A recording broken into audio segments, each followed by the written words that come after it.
दोस्तों, wake up news में मैं हिमांशु शुक्ला आप सभी का एक बार फिर से स्वागत करता हूं। ज़िंदगी का दूसरा नाम संघर्ष है।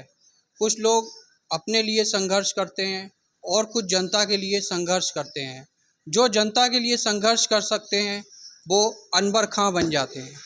जी हाँ, अनवर खां, जो कि एक बार नहीं, दो बार नहीं, तीन बार नहीं, बल्कि चार बार जोगीपुरा वार्ड नंबर 10 से सभासद पद का चुनाव जीत चुके हैं। उनकी लोकप्रियता इतनी है कि एक बार के बाद दोबारा जीतना किसी के लिए बहुत बड़ी चुनौती होती है, लेकिन चार बार एक ही जगह से सभासद रहना एक बहुत बड़ी मिसाल है।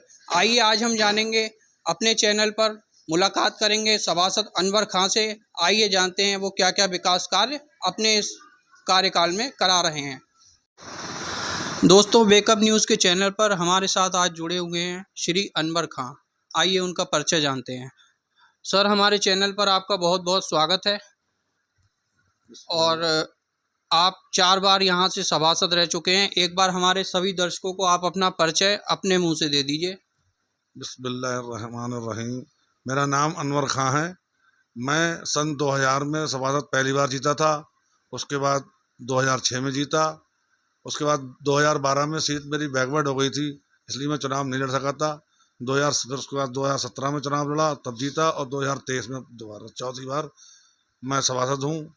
और ये अल्लाह का करम है और बधाई मेरे वार्ड की जनता का बहुत बड़ा सहयोग है, जो मुझे एक नहीं, दो नहीं, तीन नहीं, चार बार लगातार चुनाव जिताया है।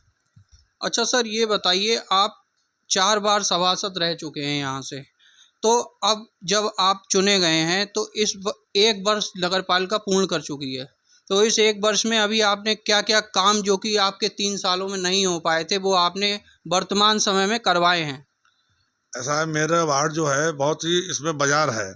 मेरे वार्ड में कोतवाली भी है, सब्जी मंडी है, मछली बाज़ार है, सारा कॉमर्शियल एरिया है। और कॉमर्शियल एरिया तो चूँकि मैं 4 बार से लगातार सभासद हूँ, तो विकास तो हर ही बार होता है। और चूँकि भाई बनता बिगड़ता रहता है, टूटती भी रहती हैं सड़कें, जो समस्याएं होती रहती हैं वो पूरी होती हैं। इस बार के पहले वर्ष के कार्यकाल में सब्जी मंडी जो आती है, इसमें पूरे शहर का लोग आते हैं सब्जी खरीदने के लिए। इसमें सब्जी मंडी में हमने इंटरलॉकिंग और पाइपलाइन का काम कराया है। अच्छा सर, वर्तमान समय में आपके क्षेत्र में सफाई व्यवस्था, जल व्यवस्था, प्रकाश व्यवस्था, लाइटें वगैरह ख़राब होती रहती हैं, तो उनकी इस समय क्या कंडीशन है? वो सही जल रही हैं या सफाई वगैरह सब समय से हो रही है आपके वार्ड में? नहीं, वार्ड में मेरे बहुत बढ़िया सफाई हो रही है। मुझे इस वर्ष में 10 सवा वो लेकिन एलईडी लाइटें मिली थी मेरे लिए, वो हमने लगवा दी। और चेयरमैन साहिबा ने अपने क्या कहते हैं कोटे से भी लगवाई हैं। क्योंकि ये बाजार है सारा कॉमर्शियल एरिया, इसमें पथ प्रकाश व्यवस्था की बहुत ही अच्छी व्यवस्था रहती है। सफाई की व्यवस्था भी बहुत बढ़िया रहती है, क्योंकि बाजार है, अधिकारियों का सबका निकलना बैठना रहता है, तो सफाई वफाई भी बहुत बेहतर रहती है। अच्छा सर, आज हम आपके वार्ड में घूमे भी हैं। आपके वार्ड में जो है 6 सड़का से लेके और गांधी ग्राउंड तक एक बहुत बड़ी समस्या है जल भराव की। जब बारिश, जरा सी भी बारिश होती है तो उस दिन दुकानदारों की पूरी दुकानदारी पट हो जाती है। निकलने वाले, पैदल निकलने वाले निकल नहीं सकते, बहुत बुरी हालत हो जाती है। नालियों की गंदगी सड़क पे आ जाती है, ढेर लग जाते हैं। तो उसके बाद ये एक समस्या बहुत पुरानी चली आ रही है हमारे यहाँ। तो इसका क्या निदान है? कैसे हम इस समस्या से निजात पाएंगे और हमें जनता को कब इससे निजात मिलेगी? इस समस्या के लिए काफ़ी मीटिंग भी हो चुकी है हमारी। और ये जो पानी भरता है, चूँकि इसमें दुकानदारों की भी कमी है, उन लोगों ने अपनी दुकानें जो हैं आगे बढ़ा के नाली पार रखी है, नाला वो उनसे कहते हैं वो नहीं तोड़ते हैं। दूसरा, अब सड़क जो है वो नीची हो गई है और पानी का बहाव जो है इसलिए भरता है। अगर हम सड़क ऊंची करते हैं तो उनके जो पाइप हैं, नालियाँ हैं, वो सब नीची हो जाएंगी। इस समस्या के समाधान के लिए नगर पालिका के हमारे चेयरपर्सन जी ने, फातिमा रजी जी ने, एक बहुत बड़ा ये आइडिया निकाला है कि शिव मंदिर से लेके जो नाला आता है, हम बड़ा नाला बनाएंगे जो लाबेला पे नाले पे जाके उतारेंगे, और कम से कम 35 लाख का नाला बनेगा। उस नाले से बहुत पानी का लोड कम होगा और पानी भराव कम होगा।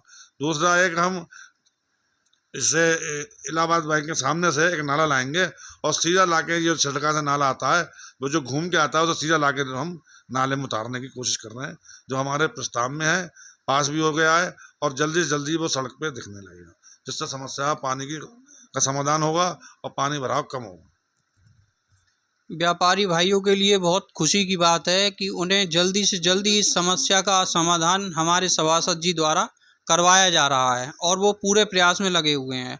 अच्छा सर, ये बताइए, मौजूदा चेयरमैन के पास आप जाते होंगे अपने कामों को लेके, कोई समस्या है आपके वार्ड में सफाई से संबंधित, पाइपलाइन से संबंधित या और किसी तरीके की आप जाते होंगे, तो उनका आपके प्रति क्या नज़रिया रहता है? वो आपकी बात एक बार में सुनते हैं, उसको करते हैं, या फिर उसको टालम टोल वगैरह तो नहीं करते हैं?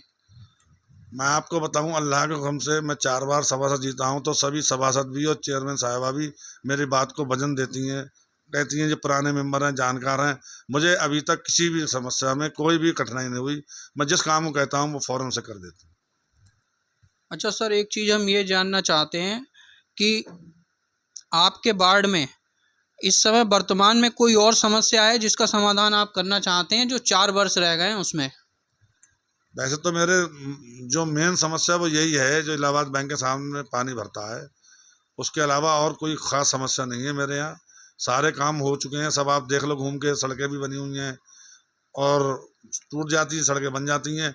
कोई बहुत बड़ी समस्या नहीं है। इस पानी की समस्या के लिए कार्रवाई हो रही है, प्रस्ताव मंजूर है और वो हो ही जाएगा। अच्छा सर, एक चीज़ ये बताइए, आपके पास आपके वार्ड के लोग आते होंगे, क्योंकि मेंबर से सबसे ज़्यादा लोग उम्मीद करते हैं हर काम की, चाहे वो बिजली विभाग का काम है या स्वास्थ्य विभाग का काम है या किसी और विभाग का काम है, पुलिस विभाग का काम है, तो आप उनके लिए हर समय उपलब्ध रहते हैं? मैं तो हमेशा ही हर वक्त हाजिर रहता हूँ। मेरी तो पूरी ज़िंदगी कोई काम नहीं, मैंने तो पॉलिटिक्स ही की है, राजनीति ही की है। मैं इससे पहले सलीम शेरवानी साहब का प्रतिनिधि था, जो यहाँ से पूर्व सांसद रहे हैं, केंद्रीय मंत्री रहे, स्वास्थ्य मंत्री रहे। उनका भी मैं काम देखता था, तो लोगों को जन सेवा ही करना मेरा काम है।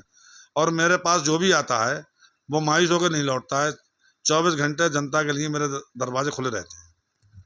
अच्छा सर, अगर हम ये पूछें आपसे कि बदायूं क्षेत्र की राजनीति में या पूरे भारतवर्ष की राजनीति में किसी एक व्यक्ति को आप बताइए जो आपका रोल मॉडल है, सबसे बढ़िया नेता आपकी नज़र में, चाहे वो किसी भी पार्टी से हो, आप बताइए कौन है?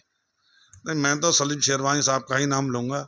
सलीम शेरवानी साहब का मैंने काम भी देखा है और भारतीय राजनीति में ख़ास तौर से मैं भले ही पूरे उत्तर प्रदेश और हिंदुस्तान की तो बात नहीं करूँगा, बदायूं में कोई आपको ऐसा नहीं मिलेगा जो माननीय सलीम शेरवानी साहब की बुराई कहता हो। उन्होंने सबको साथ लेके सबको काम करा, विकास भी कराया, जो भी कर सकते थे वो। और मैं तो उन्हीं के काम सीखा है, उनसे सीखा है मैंने। तो आप राजनीतिक गुरु भी लगता है उन्हीं को मानते हैं? जी, मेरे राजनीतिक गुरु मेरे सब वही हैं। कि हम ये जानना चाहते हैं आपसे, आप 4 बार सभासद रहे हैं, आपके चारों कार्यकाल में अलग अलग चेयरमैन हुए। पहली बार रब्बन जी थे, उसके बाद आबिद रजा जी आए, उसके बाद दीपमाला गोयल जी आई, उसके बाद वर्तमान में जो हमारी चेयरमैन है फातिमा रजा जी आई। तो इनमें आपको अगर चूज़ करने के लिए हम पूछें कि इसमें सबसे अच्छा चेयरमैन आपकी नज़र में कौन सा रहा जिसने सबसे ज़्यादा विकास कार्य कराए? मेरे टाइम में सबसे बढ़िया चेयरमैन में जो कार्यकाल गुजरा, विकास जो हुआ, वो माननीय आबिद रजा जी का रहा। उन्हें विकास पुरस्कार भी खिताब मिला था और उन्होंने जो विकास कराया बदायूं में, उससे ज़्यादा किसी चेयरमैन के कार्यकाल में मेरे विकास नहीं हुआ। सभासद जी, ये बताइए, हमने कई और सभासदों से हमने इंटरव्यू लिया है, हमने देखा जब हम ये पूछते हैं कि उनकी नज़र में सरकारी विभागों की क्या स्थिति है, तो वो उन लोगों का कहना ये रहता है कि भाई बिना गांधी के कभी कोई काम हमारा नहीं हो पाता है। तो आपका इसमें अपनी व्यक्तिगत राय क्या है? अगर ये ऐसा है तो इसमें हम कैसे सुधार करें? ऐसा मैं तो नहीं कहूँगा भाई, जिसका काम गांधी से होता होगा उसका होता होगा।